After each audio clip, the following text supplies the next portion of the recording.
Hello everyone, welcome to Learnpur. আমি শুভ আছি তোমাদের সাথে। আমি আবার হাজির হয়ে গেছি বড় একটি আপডেট নিয়ে। আপডেটটি তোমরা অলরেডি থাম্বনেলে দেখে নিয়েছো যে ম্যাকাও সিটি 2024-এর যে রেজাল্ট সেটা অলরেডি ম্যাকাওটের তরফ থেকে পাবলিশ করে দেওয়া হয়েছে।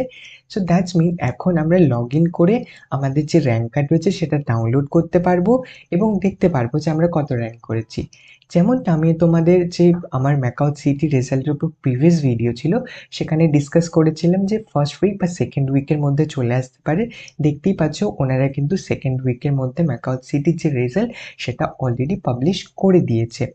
জেনারেলি ম্যাকাও সিটি যে রেজাল্ট ম্যাকাও সিটি হয়ে যাওয়ার পর ম্যাকাও খুব দ্রুত পাবলিশ করে দেয়। এবছর কিন্তু খুব দ্রুত তোমাদের যে ম্যাকাও সিটি রেজাল্ট সেটা পাবলিশ করে দেওয়া হয়েছে। এখন প্রশ্ন হচ্ছে দাদা কিভাবে ডাউনলোড করব র্যাঙ্ক কার্ড? এই যে দেখতেই পাচ্ছ অফিসিয়াল ওয়েবসাইট, এখানে আসতে হবে। এই ওয়েবসাইটের লিঙ্ক আমি ডিসক্রিপশন বক্স আর কমেন্ট বক্সে পিন করে দেব। তাছাড়াও হোয়াটসঅ্যাপে সকলকে অলরেডি আপডেট করে দিয়েছি, যারা হোয়াটসঅ্যাপ চ্যানেল ফলো করছো সেখানে লিঙ্ক পেয়ে যাবে, টেলিগ্রাম চ্যানেলও পেয়ে যাবে। সো ইজিলি সেখান থেকে খুলে লিঙ্কে ক্লিক করে এই ওয়েবসাইটে চলে আসতে পারবে। তাছাড়াও ডিসক্রিপশন বক্স কমেন্ট বক্সে পেয়ে যাবে। সো ওই লিঙ্কে ক্লিক করে এখানে আসতে হবে। এখানে এসে অ্যাপ্লিকেন্ট লগ ইনে ক্লিক করবে। ক্লিক করবার পর এখানে তোমাদের রেজিস্ট্রেশন নাম্বার, পাসওয়ার্ড এন্টার করবে অ্যান্ড সিকিউরিটি কোড দেখে দেখে এন্টার করবে, দেন লগ ইন করবে। লগ ইন করবার পর লাল রঙে রাখা থাকবে র্যাঙ্ক কার্ড, সেখানে ক্লিক করবে। তোমাদের ফোনে বা ল্যাপটপ কম্পিউটার যেটাই থাকুক না তোমাদের কাছে সেখানে ডাউনলোড হয়ে যাবে একটি পিডিএফ। এই পিডিএফ হচ্ছে তোমাদের র্যাঙ্ক কার্ড। এখানে তোমাদের নাম, date of birth, gender, then category, registration number বা রোল নাম্বার যেটা বলতে পারো, সো সেটা লেখা রয়েছে। দেন র্যাঙ্ক এখানে আমাদের লেখা রয়েছে। সো এখানে দেখতেই পাচ্ছ এখানে কিন্তু র্যাঙ্ক লেখা রয়েছে, এটি আমাদের র্যাঙ্ক কার্ড। এবার অনেকেই প্রশ্ন করছে যে দাদা এই যে র্যাঙ্ক আমরা পেয়েছি এখানে আমি পাস করেছি না ফেল করেছি? দেখো ম্যাকাও সিটিতে পাস ফেল কিছু নেই, এখানে নেগেটিভ মার্কিং নেই। সো এখানে তুমি যখন এক্সাম দিয়েছো কিছু না কিছু তুমি স্কোর করবে। ইভেন যদি তুমি একও স্কোর করো, ঠিক আছে, 1 নম্বরও পাচ্ছ ম্যাকাও সিটিতে, সেটার বেসিসেও তোমার র্যাঙ্ক ক্রিয়েট করা হবে।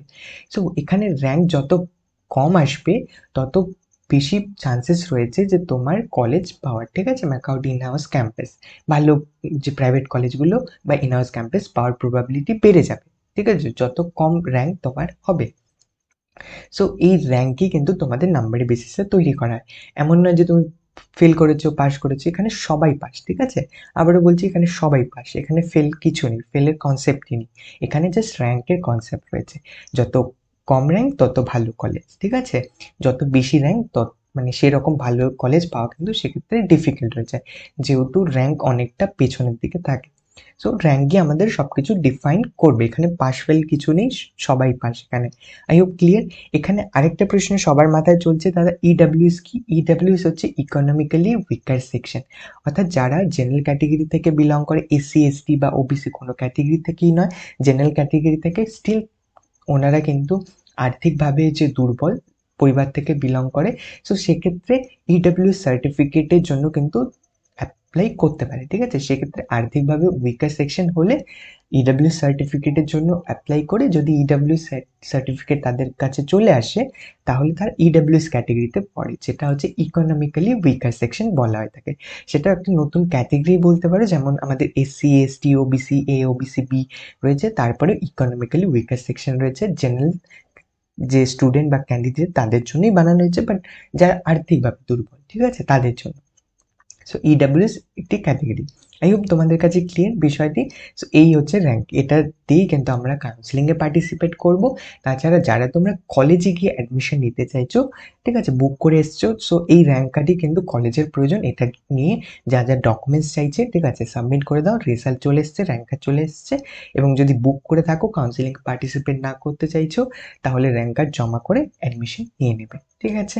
আই হোপ তোমাদের সমস্ত ডাউট এবং যে প্রশ্ন ছিল ক্লিয়ার করতে পেরেছি। স্টিল যদি কোনো প্রশ্ন থেকে থাকে প্লিজ কমেন্ট বক্সে জানাতে ভুলবে না, আমি যত দ্রুত সম্ভব সেটা রিপ্লাই করবার চেষ্টা করব। সো আজকের ভিডিওটি এখানেই শেষ করছি, পরবর্তী ভিডিও নিয়ে হাজির হবো খুব শীঘ্রই। ততক্ষণ পর্যন্ত খুব ভালো থাকবে, খুব সুস্থ থাকবে। Bye, tata, take care.